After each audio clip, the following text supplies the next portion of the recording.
Esse momento do Evangelho ele é muito importante para nossas vidas, porque Jesus veio à Terra para nos trazer uma mensagem para resgatar não só o homem da matéria, mas resgatar o espírito para a eternidade. Ele veio nos mostrar, através da visão espírita, que nós somos espíritos e que nós precisamos trabalhar muito em nosso íntimo essa transformação. E o trabalho é árduo, requer muitas vezes muito tempo, igual ao diamante, para ele se tornar belo, transparente, resistente. A nossa alma precisa dessa vivência pelos mundos belos e aprender as grandes lições da eternidade. Às vezes, para muita gente ainda a vida na Terra é sofrimento e dor. Para outros, a vida na Terra é bela e gratificante, porque já entende o significado do viver, mesmo em mundos ainda onde a dor, o sofrimento é presente. Mas o nosso destino é as estrelas. Como o próprio Jesus falou que o reino de Deus está dentro de nós, onde qualquer lugar onde o Espírito esteja, aí está a sua essência. Em qualquer lugar onde ele seja chamado a vivenciar, experienciar, ele é o que é, com tudo que ele aprendeu de bom e de belo. Por isso que esse momento do estudo do Evangelho, ele é sagrado para nossas vidas. Porque essa mensagem de Jesus é para a vida eterna. Ela não tem que só entrar na mente da gente. É a porta, mas ela tem que se instalar no nosso coração. Senão não tem significado nenhum. É no coração que a mensagem do Cristo tem que ser instalada. Por isso, Mestre Jesus, agradecemos muito por esse momento. Um momento sagrado e divino de aceitar, de entender as tuas palavras. E o mais difícil ainda, vivenciar essas lições. Muito obrigado, Mestre Jesus. Que nessa noite, os nossos irmãos que vão usar da palavra possam trazer essas luzes para os nossos corações. Muito obrigado, Jesus. Muito obrigado. Muita paz para todos. Que assim seja. Meus irmãos, a gente vai ter aí piedade com o primeiro trabalho, né? Ele vai ter aí uns 15 minutinhos para poder ler um trecho do livro Um Minuto com Chico Xavier e dar o seu entendimento. Logo mais a gente passa a palavra para nosso amigo James Lee, que vai ter o tema de hoje. Ele vai ter na faixa aí de uns 30, 40 minutos, né? E a gente vai deixar 10 minutinhos para o final, para que se alguém queira fazer algum comentário ou fazer algum acréscimo. Piedade, é com você, meu irmão. Entendeu? Alberto, muito obrigado. Novamente, boa noite a todos os que já estavam aqui, os que chegaram depois. Do livro Minutos com Chico, eu escolhi um texto que, conforme Alberto me solicitou, e como estudo nos leva a trocar ideias, né? Então eu escolhi o capítulo do livro Minuto com Chico que fala sobre, não se assustem não, doenças da ideia. Quem quiser sair da live pode sair, não tem problema, porque minutos muito importantes virão pela frente. Quem convida a Belga, que é professora, quem é professora, né? Quem quiser sair da sala, que saia nesse momento, porque a aula vai ser barra pesada. Mas não é nada disso, só uma brincadeira, apesar de que é um tema assim bastante. Eu escolhi porque é uma coisa assim, muito do momento. Né? E sem mais delongas, eu vou ler. Ele começa com um chamamento de Calderaro, né? Um espírito que alguns conhecem através da Zé Luiz, nos seus escritos. Doenças da ideia. Vocês não desconhecem que quase todas as moléstias rotineiras são doenças da ideia, centralizadas em coagulações de impulsos mentais, e somente ideias renovadoras representam remédio decisivo. Isso é uma chamada de Calderaro. E ele continua: Chico Xavier recebeu do mundo espiritual a lição que ensina que quase todas as enfermidades, vocês estão me ouvindo bem?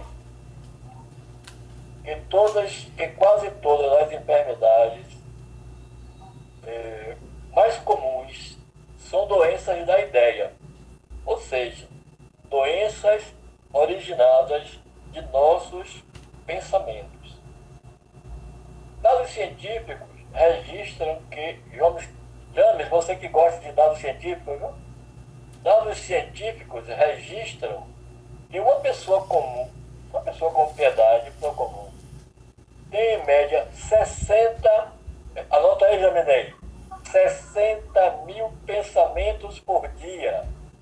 60 mil pensamentos por dia. E que desse total, quem saiu da live se salvou, desse total, 80% correspondem a pensamentos negativos. De 60 mil pensamentos diários, 48 mil são negativos. A enfermidade que hoje nos acomete teve origem em um pensamento enfermo. Alguns pensamentos que cultivamos são pensamentos venenosos, que produzem descargas químicas altamente prejudiciais à nossa corrente sanguínea, adoecendo o corpo físico. Os pensamentos contínuos de ódio, inveja, medo, tristeza e outros negativos são bombas dinamitando a nossa saúde. Não vale a pena, por exemplo, ficar com raiva de alguém, porque essa raiva agride primeiramente a nós mesmos.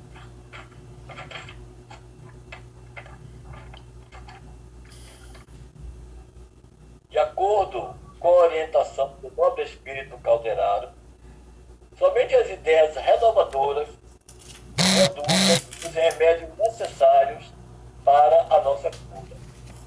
Fica para nós a reflexão a respeito de quais seriam as ideias novas que carecemos de incorporar em nosso cotidiano, a fim de que o laboratório de nossa mente coagule novos impulsos mentais em favor de nossa saúde e paz.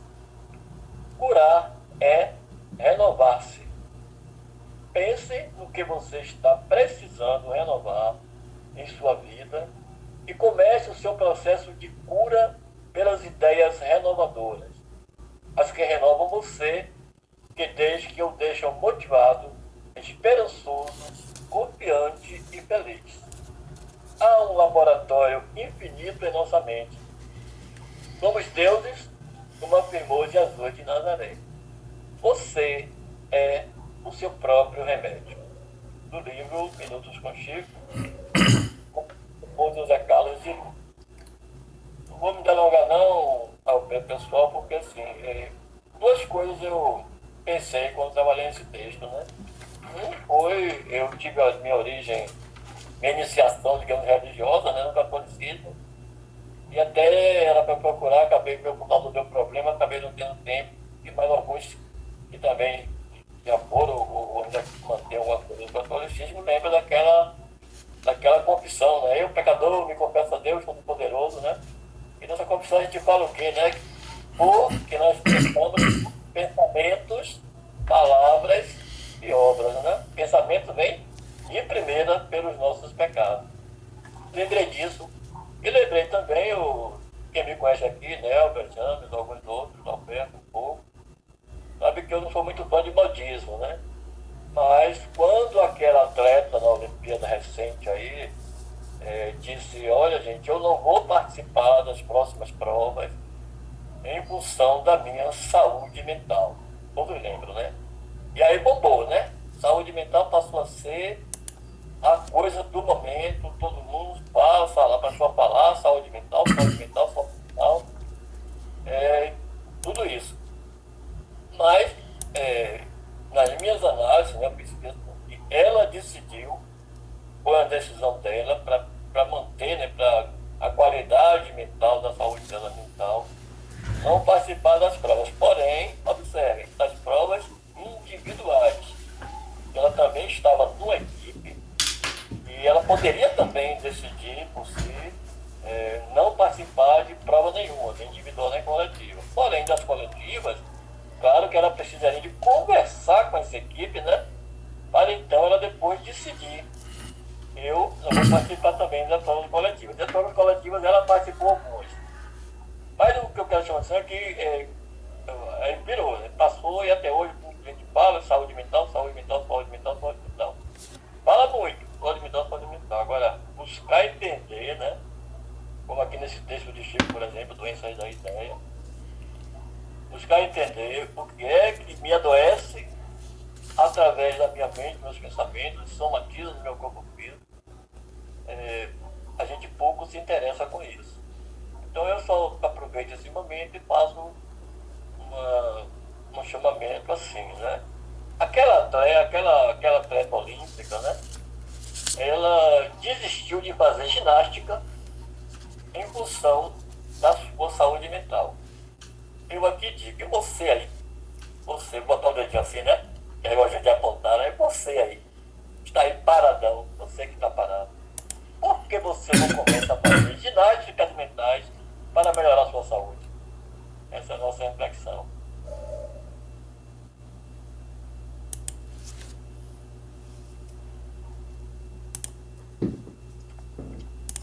Ok, Alberto? Ok. É interessante, só para concluir, tem um livro de André Luiz que é Os Mensageiros, que eles falam das doenças psíquicas, né? As doenças e as viroses e bactérias que nós geramos com os nossos pensamentos. É um pouquinho complicado para muita gente entender isso, como é que pode um pensamento gerar vírus e bactéria, né? Talvez ainda esteja longe de muito entendimento de muitas pessoas, mas é André Luiz, através da mediunidade de Chico, que nos alerta o cuidado que nós temos que ter em vigiar os nossos pensamentos. Porque, já pensou? Doenças psíquicas, hoje a ciência já sabe que existe, né?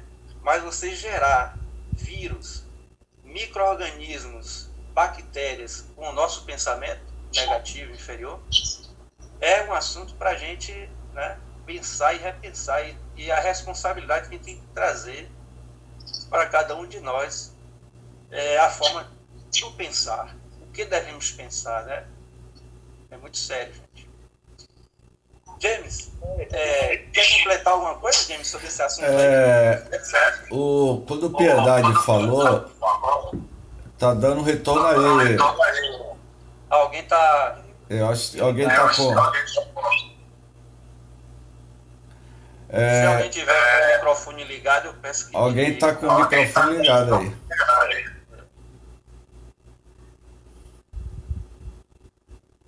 Oi? Agora. Quando Siddhartha Gautama, Buda, bem antes de Jesus, ele afirmava: somos o que pensamos. Com o pensamento construímos o mundo. O mundo nada mais é do que a construção mental dos seus próprios moradores. E Emmanuel, no livro Pensamento e Vida, Emmanuel vai definir o seguinte: o pensamento cria a vida que procuramos. e praticamente em toda a série da obra de André Luiz vai falar sobre matéria mental. E Joana de Ângelis, em uma das suas obras, a série psicológica, tanto a Joana de Ângelis como um japonês, eu não me lembro o nome dele aí, Piedade, que me fugiu o nome desse japonês, mas Joana de Ângelis vai dizer o seguinte: nós produzimos por dia aproximadamente 60 mil pensamentos. E desses pensamentos, conforme Piedade pontuou, são pensamentos negativos. A matéria mental, ele tem vida. O mundo espiritual, ele é constituído da nossa própria ideoplastia, da nossa matéria mental. No livro Os Mensageiros, em um dos seus capítulos, André Luiz vai dizer sobre essas vibrões, sobre essas bactérias espirituais que é produzido pelas nossas ideoplastias. Então, o pensamento ele tem cor, o pensamento ele tem densidade, o pensamento ele tem forma quando é exteriorizada, porque é ela que vai ser o modelador do mundo onde nós iremos habitar. Ao retornar ao mundo espiritual, teremos as nossas aparências perispirituais ou a nossa aparência espiritual de acordo com o tipo de pensamento que você sempre teve na Terra. Hoje eu tenho essa aparência física da minha personalidade, mas isso não quer dizer que no momento que eu desencarnar eu posso mudar a minha aparência, porque o pensamento ele que vai ser o que Hernani Guimarães de Andrade dizia, o modelo organizador biológico, que é o perispírito. Então, nós é que vamos definir que tipo de vestimenta teremos ao retornar ao mundo espiritual pelas nossas próprias ideoplastias. Então, somos o que pensamos. Com o pensamento construímos o mundo. O mundo nada mais é do que a construção mental dos seus próprios moradores. Então nós somos o que pensamos. Então, quando o corpo humano, o nosso corpo humano, ele é pluricelular, não é? Tem várias células, e este nosso corpo biológico, ele é constituído de 10 trilhões de células. E que esses 10 trilhões de células, eu estou falando corpo biológico, eu não estou falando ainda do perispírito, enfim. Que essas células, ela trabalha de maneira integrada, e cada uma desses 10 trilhões de células, ela tem uma função específica, trabalha numa verdadeira sintonia, e essas células sofrem a atuação das nossas formas de pensamento, que é exteriorizada do espírito, que por sua vez passa pelo perispírito, e o perispírito vai influenciar essas células. Então, quando nós estamos, e quando eu digo assim, Jesus abençoe o nosso amigo Piedade, para quem não conhece Piedade, que eu estou tendo o prazer de conhecer algum de vocês, mas o meu amigo Piedade é companheiro nosso de mais de 30 anos de movimento espírita, né? E Piedade era um dos companheiros que vinha muito aqui para minha residência, a gente aprofundava as nossas questões filosóficas, e Alberto, eu tive um prazer, além de um prazer, uma grande surpresa, depois de quase 40 anos, eu encontro o Alberto, ele que me encontrou, porque realmente eu não ia identificar, porque na época eu tinha cabelo Black Power, não é? Eu tinha 18 anos quando nós éramos da juventude espírita, do movimento espírita, na década de 70, 80. Então, assim, esses trilhões de células, certamente ela sofre influência da nossa forma de pensar.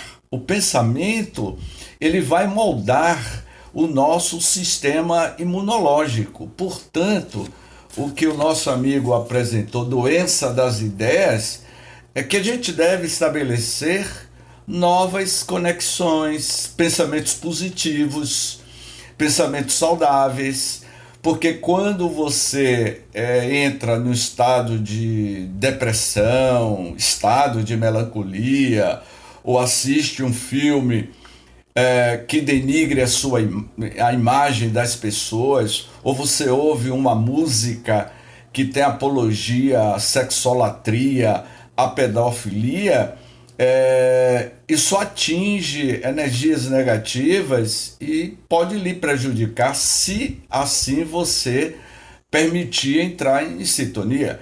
Então, esses trilhões de células, como André Luiz, no livro Evolução em Dois Mundos, ele vai dizer que existe o macro, os co-criadores em plano maior e os co-criadores em plano menor. Os co-criadores em plano menor somos nós. Que existe o macrocosmos e o microcosmos. Nós somos esse microcosmos.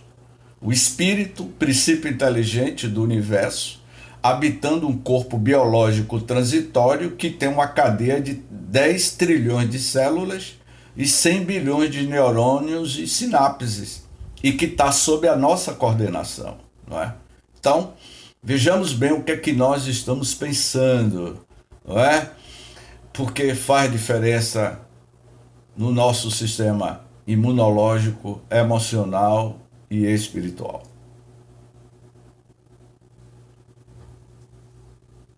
Muito bem, bem explicado, viu? Não. Alguém quer tirar alguma dúvida, acrescentar alguma coisa? Tem aí 5 minutinhos para entrar. São 80% dos pensamentos são negativos. Não ouvi, acho que deu uma interferência, não ouvi. Eu estou dizendo, então, 80% dos nossos pensamentos diários, segundo o nosso amigo aí, que leu o Minuto com Chico, se são 48 mil pensamentos negativos, então nós temos 80% de pensamentos por dia negativos. Imagine, apenas 20% de coisa boa.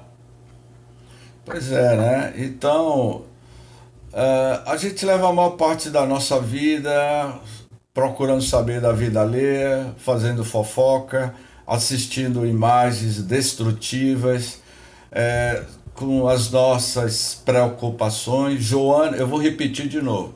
Joana De Ângeles afirma que nós produzimos por dia 60 mil pensamentos. A população da Terra, aliás, eu não vou nem para a população da Terra, que é de 8 bilhões, mas aqui na sala tem 13 pessoas. E como Piedade é contador, eu vou pedir para que Piedade multiplique 13 vezes 60 mil pensamentos. Eu não vou nem para o Brasil, eu só vou me ater aqui na sala. Eu vou pedir ajuda aos universitários, a Piedade, que calcule 60 mil vezes 13 pessoas que está aqui na sala. A produção mental nossa. Nós perdemos, vá calculando aí, Piedade, que eu sei que você é um êximo contador. Então, assim, eu vou para os 8 bilhões. Eu vou lá para a população da Terra, que é 8 bilhões. 780 mil pensamentos. Tá certo, Piedade? É isso mesmo? 700 mil pensamentos por dia que está sendo produzido aqui por 13 pessoas. Não é errado, tá certo não. Então calcule aí, Piedade. Então eu vou para 8 bilhões, que eu sei quanto é que é. Como você falou, né, contador tem uma característica dos contadores. Eu não sou realmente contador, né? Mas trabalho com essas coisas há muito tempo, com cálculos e tudo. Então, para começar, na sala não são 13 pessoas, são 21 pessoas. É que para mim aqui tá. Porque eu estava olhando aqui, 13 pessoas, são 21. Eu vi também. Mas como ele falou que das 13. É porque eu vi aqui 13 na minha frente, 21. Não, você está lendo mais 13. Ah, tá. Então são 21 pessoas. Então, imagine quantos. Mas isso justamente, ainda nem coisa de computador, não. Vou até aproveitar a oportunidade. Quem me conhece também sabe. Sou muito observador, né, e curioso. E quando observar é um aspecto importante. porque, como você falou no início, né? Se você pensa e você não exterioriza isso, pode causar menos danos. Ou talvez causar danos apenas a si próprio, né? Mas já está acontecendo. Você colocou energia, plasma, não tem para onde correr. Você pensou... É 1.260.000 pensamentos, corrigindo então, né? Agora tá 1.260.000 pensamentos na sala. 1 bilhão, 1 milhão, 1 bilhão. Pensamentos no total, né? Não os negativos, né? Nessa No sala, total, no total. Eu não ouvi. A negatividade é bem menor, né? Não ouvi. É 1 milhão ou 1 bilhão? Não ouvi. É 1.260.000. 1 milhão. 1 milhão. O que eu tô. Ela está falando, né? 2 pensamentos gerados, né? Primeiro, não são os 8, porque o dia não acabou ainda, né? É uma parte deles. E dos negativos também, uma fala abençoada, com certeza a negatividade é menor. Aqui só tem abençoado, só tem gente de Deus aqui, gente de Deus, só tem gente boa aqui, anjo como aquele ourinho, anjo e tudo. Mas a observação sempre é importante que, como o Jones falou, né? De algumas coisas, tudo precisa ir muito longe. O Evangelho já orai e vigiar, né? Para muito, vigia pouco. Vigiar é justamente observe os seus pensamentos. Pois é, né?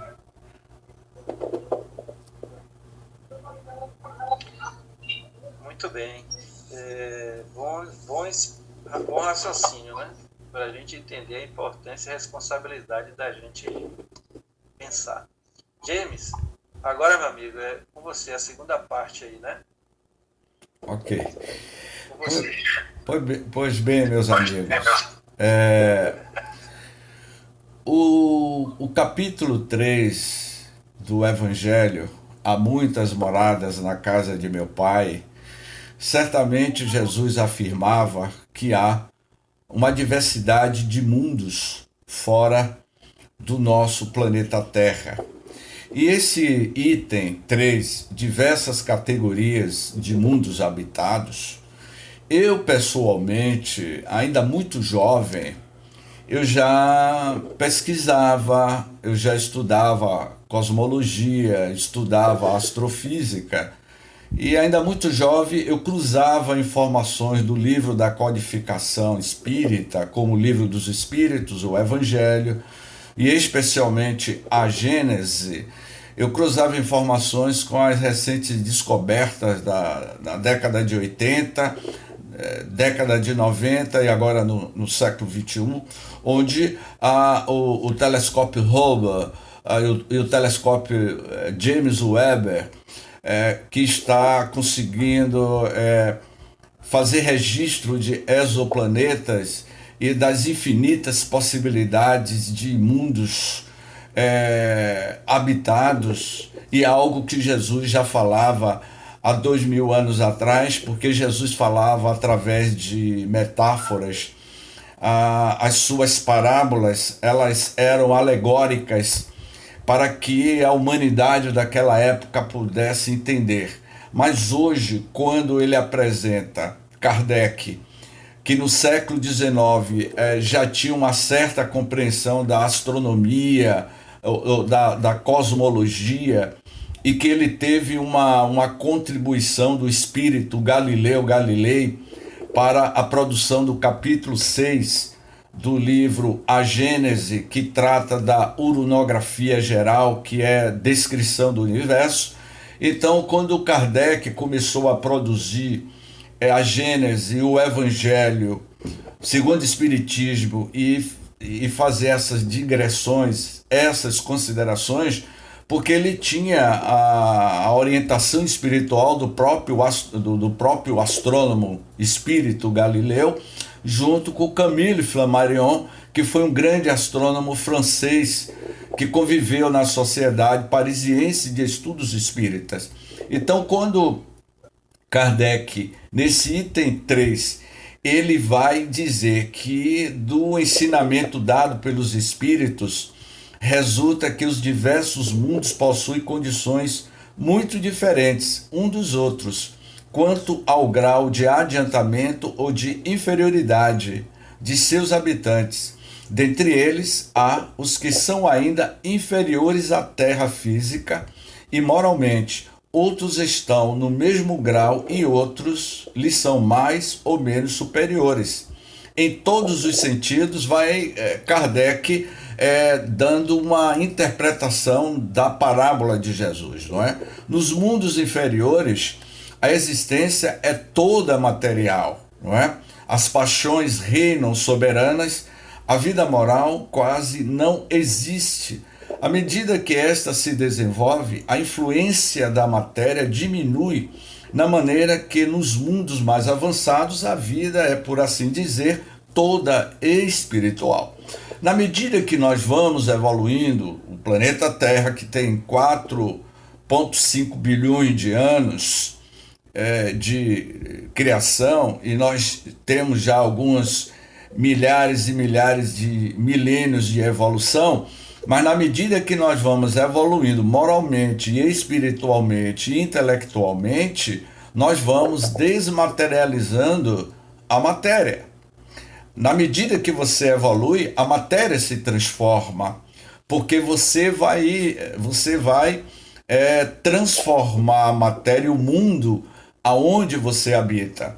E quando Jesus afirmava que há muitas moradas, ele estava querendo dizer que existem outros mundos muito mais avançados do que o nosso. O astrofísico John Kovac, um astrofísico da Universidade de Harvard, nos Estados Unidos, ele tem um texto que eu acho muito interessante, que ele diz assim: somos tão parte do cosmo hoje quanto na época em que estávamos todos juntos, ali, naquela ponta de alfinete. Serve para lembrar que não somos meros observadores do universo, somos o próprio universo tomando consciência de si mesmo. Então, o que ele quis dizer, o John Kovac, que nós somos parte integrante deste grande universo. Para que vocês tenham uma ideia dessas diversidades de moradas, nós moramos em um país. E você sabe como é o nome desse país em que nós moramos? Nós moramos em um país cujo nome desse país se chama Via Láctea. Nós moramos na Via Láctea, é a nossa constelação, ou melhor, é a nossa galáxia. Essa nossa galáxia, Via Láctea, é o país aonde todos nós residimos. E moramos em um estado. O país é a Via Láctea e o estado onde nós residimos é o sistema solar. O nosso sistema solar é o nosso estado. E dentro do estado, nós moramos em uma cidade. E essa cidade se chama Planeta Terra, ou Mãe Gaia, na mitologia grega. Então, assim, nós moramos em uma cidadezinha acompanhada de outras cidades, que é Júpiter, Platão, Marte, Saturno. E moramos em um país que é a Via Láctea. A Via Láctea, ela tem aproximadamente 400 bilhões de estrelas, semelhante ao sistema solar.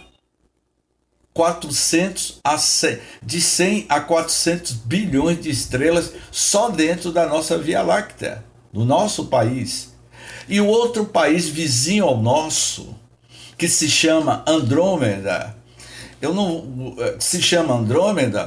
o país mais próximo ao nosso país, que é a Via Láctea. Andrômeda, ele está aproximadamente 2 milhões de anos-luz de distância da Via Láctea. Lá em Andrômeda tem aproximadamente 10 trilhões de estrelas semelhantes ao sistema solar. E existe outra galáxia que ainda está a milhões de anos-luz da nossa Via Láctea, que é uma galáxia chamada NGC 4889, que tem 1 trilhão de estrelas. Portanto, quando Jesus afirmou há muitas moradas na casa de meu pai, ele vai dizer que existe uma diversidade de civilizações super avançadas que já atingiram o grau de evolução moral e espiritual, como por exemplo Júpiter, que é narrado na Revista Espírita de 1853 por Allan Kardec, uma comunicação psicofônica do espírito Palissy, e o espírito Palissy vai descrever a estrutura social de Júpiter. Ele vai dizer que Mozart, quando deixou a Terra, o grande compositor Mozart, ele reside em Júpiter. Só que a densidade dos corpos que habitam a região de Júpiter não é dessa mesma densidade do corpo que nós temos aqui. Portanto, quando Kardec ele vai comentar sobre essas diversidades de moradas, e ele diz assim, na questão 181 do Livro dos Espíritos: os seres que habitam os diferentes mundos têm corpos semelhantes aos nossos? É fora de dúvida que tem corpos, porque o espírito precisa estar revestido de matéria para atuar sobre a matéria.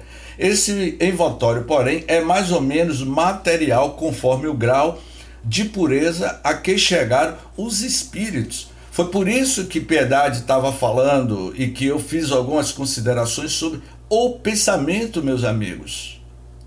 E Júpiter, eles não têm essa densidade física que nós temos e que o telescópio Hubble não conseguiu fotografar residência nenhuma em Júpiter, porque eles vibram em outra densidade, em outras vibrações.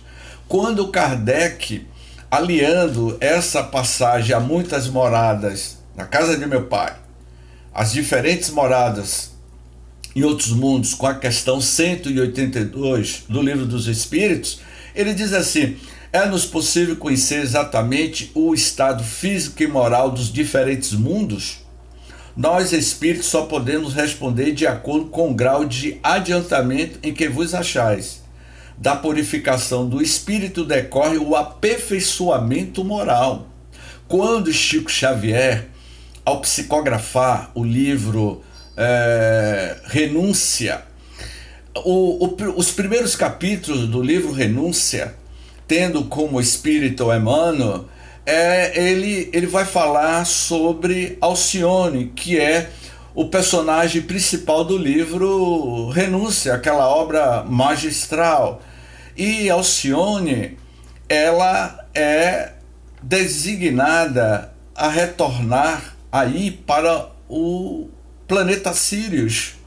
E ele narra isso no livro. Naquela época, o planeta Sirius é um planeta que já atingiu um estágio das bem-aventuranças. Bem-aventurados os puros de coração, porque eles verão a Deus. Para que você veja a Deus, você não terá mais corpos físicos, porque os espíritos puros, eles não precisam mais reencarnar ou encarnar em mundos transitórios. Que encarna em mundos transitórios são almas ainda que precisam passar pelo seu processo de transformação. Mas Alcione, ela renuncia a estar em Sirius, que é um planeta muito mais evoluído do que o nosso, e vai reencarnar na Terra pela uma questão do amor que ela teria que cumprir aqui na Terra. Portanto, quando ele também vai dizer, eu estou tentando associar as categorias de mundos habitados com as questões do Livro dos Espíritos. Na questão 184, por exemplo, que se segue eles revelaria a infância nesses mundos. De um mundo para outro o espírito passa por nova infância. Como será a infância em Júpiter? Eu vou tirar pela minha idade, não é? O planeta Terra ele dá uma volta ao Sol durante 365 dias, que é 12 meses, não é? Em Júpiter, para dar uma volta ao Sol são 11 anos. Aqui na Terra são um ano, em Júpiter são 11 anos. Portanto, se eu residisse em Júpiter com a idade que eu tenho, 60 anos vezes 11, eu teria 660 anos em Júpiter. E teria a minha infância, a infância nesses mundos mais avançados, eles têm outra maturidade. Como, por exemplo, eu sou fã de Jornada nas Estrelas, tanto eu como o meu amigo. Eu tenho um amigo, um professor de história, que ele também é fã de Jornada nas Estrelas. E o filme Jornada nas Estrelas nos ensina muito do que Kardec falava no século XIX nesta obra, que há um capítulo do livro, do filme do Capitão Kirk, Spock e Sulu, e que a nave da Enterprise é invadida por glóbulos, ou seja, partículas de luzes, glóbulos, partículas de luzes, penetra a Enterprise. E essas partículas de luz, esses glóbulos, são inteligentes. Ele não consegue penetrar na mente de Spock, porque Spock é de um planeta Vulcano, que é um planeta fictício. Mas entra na cabeça do Capitão Kirk. E aí, essa inteligência glóbulo, que não tem forma física do mundo de onde eles vieram, Spock trava um diálogo com este ser incorporado no corpo físico do Capitão Kirk, e este ser glóbulo, ele vai dizer de onde ele veio, eles não têm mais corpos físicos. Não existe corpos físicos, é pura energia. O espírito não é uma centelha, não é um clarão, não é uma luz. O espírito não é o princípio inteligente do universo. E Jesus não afirmou que há uma diversidade de moradas. Então esse filme retrata essas categorias de civilizações que fogem à nossa compreensão de imaginar que existem mundos onde as inteligências, eles não têm formas físicas. Kardec já dizia isso, Filomeno de Miranda também fala sobre isso, sobre as civilizações de Alcione que estão reencarnando em massa na Terra. Então, são seres que habitam outros mundos, como, por exemplo, a última obra que o Filomeno psicografou, O Mundo em Transição, que fala sobre a Covid-19, essa última obra agora. Os últimos capítulos do livro, o Filomeno de Miranda vai dizer que o planeta Terra, com a pandemia do Covid-19, está sendo retirado tanto das cidades espirituais da Terra, como muitos que desencarnaram. Vamos fazer alguma ressalva aqui, tá certo? Um exemplo, a Sueli Caldas Schubert, que nós conhecemos e que eu tive o prazer de conhecer, o Dutra, que foi presidente do Centro Espírita Humberto de Campos, uma alma generosa, e tantos outros desencarnaram vítima da Covid-19. Isso não quer dizer que eles vão para mundos inferiores. A minha análise que eles aproveitaram essas circunstâncias para partir, porque se eles ficassem, eu estou me referindo a Dutra, que era uma pessoa que eu convivi durante mais de 40 anos no Centro Espírita Humberto de Campos. Então ele aproveitou a Covid-19, pegou o barco e partiu, como muitos. Mas há muitos, tanto que estão desencarnando, indivíduos que estão atrapalhando o progresso da humanidade, e como os espíritos desencarnados. Filomeno de Miranda vai dizer nos últimos capítulos desta obra que esses espíritos estão sendo levados para mundos primitivos, semelhante ao planeta Terra há 1 bilhão de anos atrás. Eu vou repetir. Filomeno de Miranda, nesta última obra, ele diz: esses espíritos estão sendo levados para viver na psicosfera de planetas primitivos, semelhante ao planeta Terra, há 1 bilhão de anos atrás. Há 1 bilhão de anos atrás era meramente possível haver forma de vida biológica como nós assim o entendemos. Mas esses espíritos são levados para esses mundos primitivos, na psicosfera desses mundos primitivos, para aprender a desenvolver o sentimento de amor. Então, quando ele diz que nos mundos intermediários o bem e o mal se mistura e um predomina sobre o outro segundo o grau de adiantamento em que se encontram. Eu me recordo, meus queridos irmãos, eu acho que a parábola do joio e do trigo ilustra perfeitamente a categoria dos mundos habitados. A parábola do joio e do trigo. Deixai que ambos cresçam juntos. O joio e o trigo, no momento certo, vão separá-lo. E a gente está vendo isso. Então, nós vivemos em uma única comunidade, com uma pessoa boa, uma pessoa má. Alguns são trigo, outros são joio, e muitos de nós temos um pouquinho de joio e temos o DNA do joio e o DNA do trigo.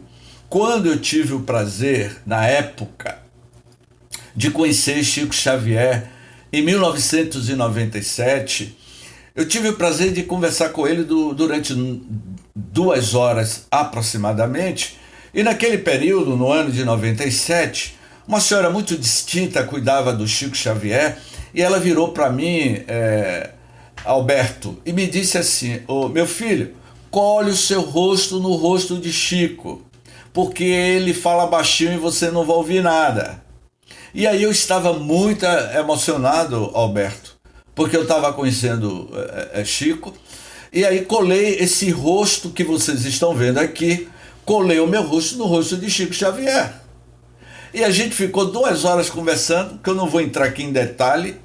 O puxão de orelha que eu tomei de Chico Xavier na época é outro assunto, porque na realidade eu fui para Uberaba para investigar a mediunidade de um médium lá em Uberaba, e eu acabei indo parar nas mãos de Chico Xavier e tomei um puxão de orelha que até hoje eu sinto esse puxão de orelha depois de 23 anos.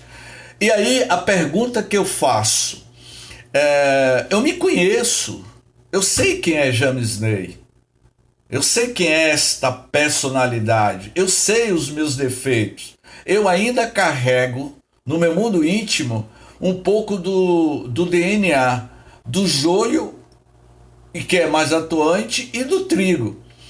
Mas eu tive com Chico Xavier. Agora a pergunta é, no dia que eu desencarnar, será que eu estarei na mesma faixa de vibração que o Chico está? Evidentemente que não. James, não se menospreze, mas é lógico. Ele é o espírito que, sabe, para vocês terem uma ideia quem é o Chico Xavier, a aura dele tem 10 metros quadrados de luminosidade. A minha deve ter, no mínimo, meio centímetro de luminosidade. Essa era a dimensão espiritual do Chico. Enquanto nós estamos na Terra, estamos convivendo com o homem bom e o homem mau. Mas quando você retorna ao mundo espiritual, cada um vai para as suas regiões, para as suas constelações espirituais, de acordo com a evolução espiritual que você foi adquirindo. Manuel Filomeno de Miranda, ele rasga, Alberto, o verbo. Em 2012, ele chegou e disse assim, os alienígenas estão dando comunicações. Até então, o Filomeno e o Divaldo não falavam em alienígenas. Quando ele publica o livro Transição Planetária, ele vai dizer que os alienígenas estão dando comunicações psicofônicas nos centros espíritas sérios, e que os espíritos de Alcione, da estrela de Alcione, que está dentro da nossa galáxia, não é? A Via Láctea, Esses espíritos estão vindo de lá e reencarnando em massa para ajudar o progresso da humanidade. Na Sociedade Espírita José Pititinga, em Santo Antônio de Jesus, em 2014, o nosso amigo Edson, que é o presidente de lá, me disse o seguinte, quando eu estava escrevendo o livro sobre civilizações em outros mundos, Edson me disse algo muito interessante. James, teve um ser que deu uma comunicação aqui na mediúnica e que este ser disse o seguinte: a compreensão que nós temos de Deus é completamente diferente da compreensão que vocês têm de Deus.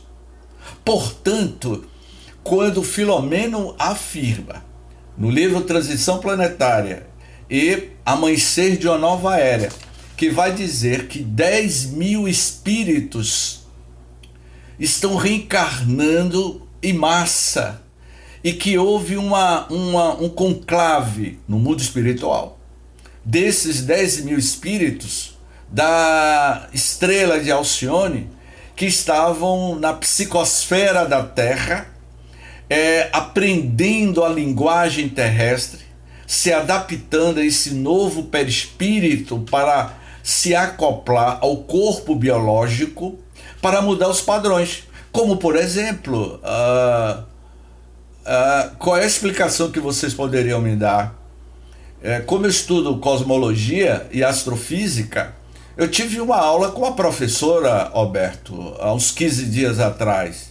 E essa professora que estava me dando aula de astrofísica e cosmologia, e ela estava falando sobre buracos negros, matéria escura, energia escura, essa minha professora, só que tem um detalhe, Alberto. Essa professora tem 8 anos de idade.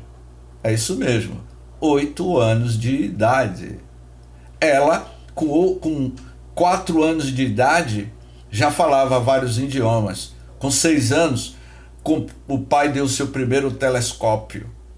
Com 7 anos, ela já conseguiu descobrir alguns asteroides. E com 8 anos, ela está numa live que milhões de pessoas estão seguindo ela. Ela é cearense, de cabeça chata.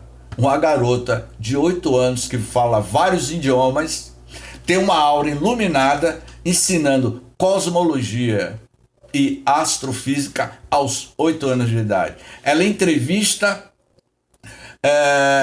grandes astrônomos e astrofísicos. A pergunta é: de onde se originou esta figurinha? Ô James, pode ser a reencarnação de Galileu, pode ser a reencarnação de outros. Olha, pelo padrão, pela aura que esta geração está chegando, são os seres das estrelas. Como eu fui questionado na Casa de Oração Bezerra de Menezes. Eu estava falando sobre a Gênese e um garoto de 10 anos de idade me questionou. Isso tem uns 12 anos atrás.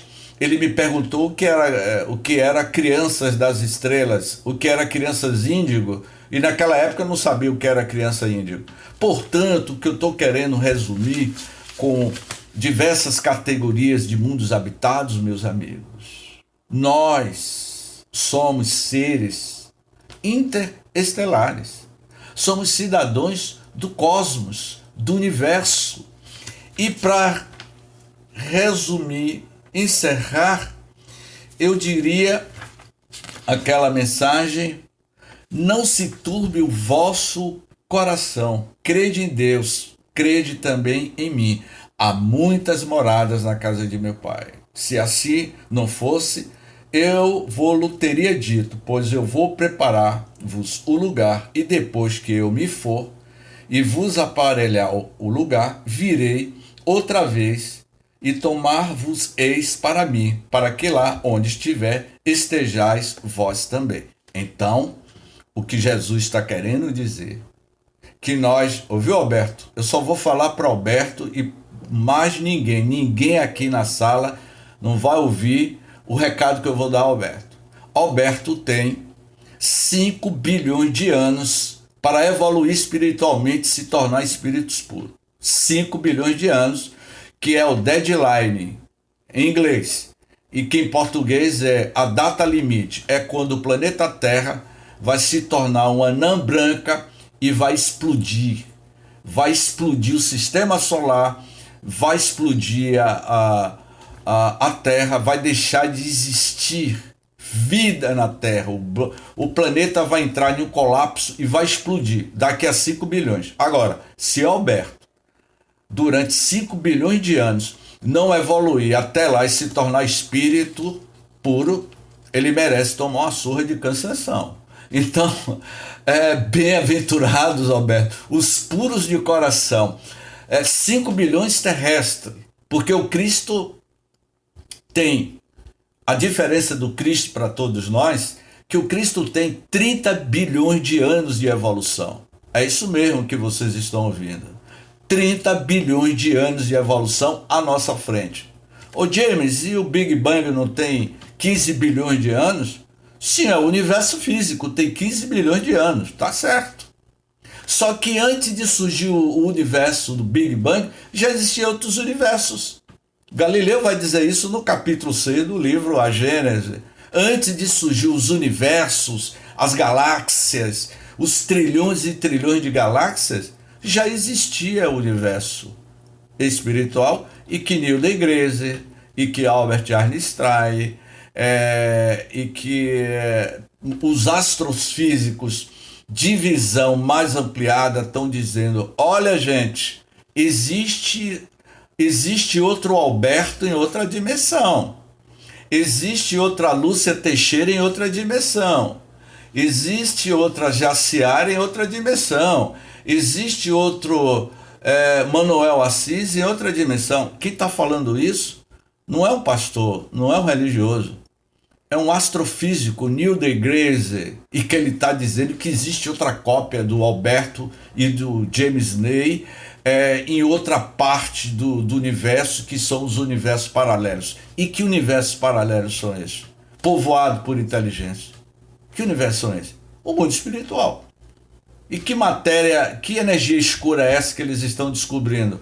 A matéria escura que eles estão descobrindo não é o fluido cósmico que os espíritos falavam, e que André Luiz falava sobre o plasma divino, e que a matéria escura e a energia escura, ninguém sabe o que é, mas os espíritos estão dizendo: olha, é o fluido, é a constituição física do mundo espiritual, é constituído supostamente da energia escura, da matéria escura, que os cientistas não sabem. Portanto, essas são as nossas considerações nesse tema, que a gente ficaria o dia todo aqui falando, porque isso é fruto de alguns estudos que a gente vem abordando já há algum tempo.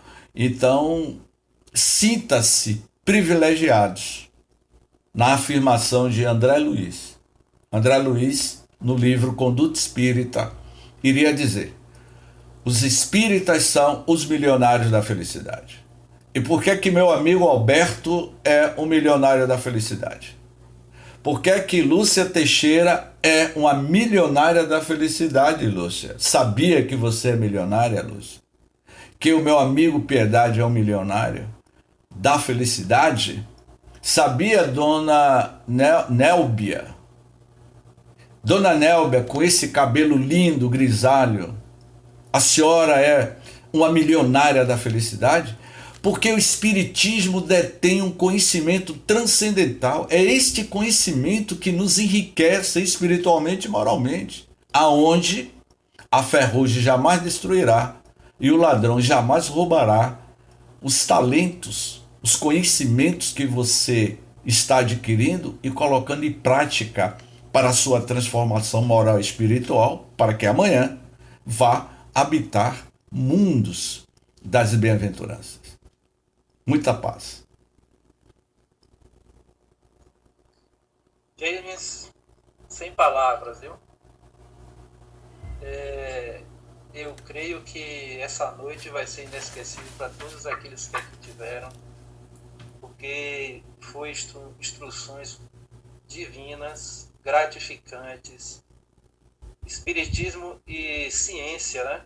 Fantástico que você falou, as coisas que foram abordadas. Isso só faz o que? Com que a nossa fé ela seja uma fé raciocinada, né? e que a gente sabe que todos nós temos um destino, uma origem e um destino. E saber desses pontos que você abordou fortalece cada vez mais as nossas convicções, as nossas certezas e tudo aquilo que o Espiritismo nos ensina. Eu creio que todos que aqui estejam presentes procurem, né, estudar cada vez mais, abordando esses assuntos científicos também, que foram abordados aqui, porque o Espiritismo é ciência. Se ela não fosse, estaria faltando, né, uma perninha que foi idealizado pela espiritualidade e concretizado por Kardec, e que já nos deixou, né, de forma já estruturada. E Kardec não falou tudo, não é? Falou tudo, com certeza. Ele não falou tudo, porque ele, na realidade, as parábolas que Jesus apresentou foi apenas um fragmento. Ele não falou tudo. E quando nós falamos sobre... e quando nós falamos... Tem que fechar o microfone. E quando nós falamos de um planeta de provas e expiações para o mundo de regeneração, o nosso orbe terrestre, a gente tem que levar em consideração alguns aspectos. Certo, o mundo está saindo do mundo de provas e expiações para o mundo de regeneração. Esse mundo de regeneração, ele ocorrerá dentro de você. A grande regeneração se inicia dentro de você. As grandes moradas da casa de meu pai também se refere dentro de você. Jesus falava em 3 aspectos distintos. O primeiro que eu falei, não é, dos mundos habitados, e do mundo espiritual. Jesus se referia da erraticidade, que é o item 2, da erraticidade, o mundo espiritual. Mas Jesus também se referia ao terceiro aspecto, dentro de uma análise da psicologia transpessoal, que são as grandes moradas que existem dentro de você. Há muitas moradas da casa de teu pai dentro do seu mundo. Quantos arquipélagos, quantas galáxias desconhecidas que existem dentro de você. Por que você não aponta o telescópio para dentro de si, para a sua regeneração? O mundo se tornará regenerado no momento em que a criatura humana se transformar. O mundo de regeneração não vai acontecer em 2050, não é em 2100. Ainda vai levar muito tempo. E nós seremos os co-participantes deste futuro da humanidade. A própria Sinira Pinto, a pedagoga, ela dizia na época: a redenção da humanidade terá começo no caráter da criança ou o sofrimento do homem não terá fim? Então, o mundo de regeneração, nós já estamos. O que vocês estão vendo aí nesta situação política, sociológica do Brasil e da humanidade, essa grande transição, nós estamos nos primeiros segundos, eu vou repetir, nos primeiros segundos desta grande transição. Portanto, procure você despertar e descobrir os grandes arquipélagos que existem dentro de você, que é desconhecido. Então a regeneração ocorrerá no momento que você se transformar, se tornar um homem de bem, como disse Anser Grun, um monge alemão contemporâneo nosso. O Anser Grun escreveu um livro, O Amor como Revolução, e ele vai dizer que a maior revolução que a história da humanidade presenciou foi o advento do Cristo na Terra, que veio implantar o reino de Deus no nosso mundo íntimo, para que a gente descubra que o amor é o único caminho para que a gente amanhã vá habitar as regiões de puras bem-aventuranças, que vai depender de você. Eu apenas ilustrei que eu encostei o meu rosto no rosto de Chico, mas isso não vai garantir que quando eu desencarnar eu vou estar lá na mesma região do Chico. Não. Então, veja, meus amigos, se você ainda é joio ou é trigo, ou se tem um cromossomo do joio e o cromossomo do trigo, e está nessa bifurcação, não é? Porque a transição ela é delicada.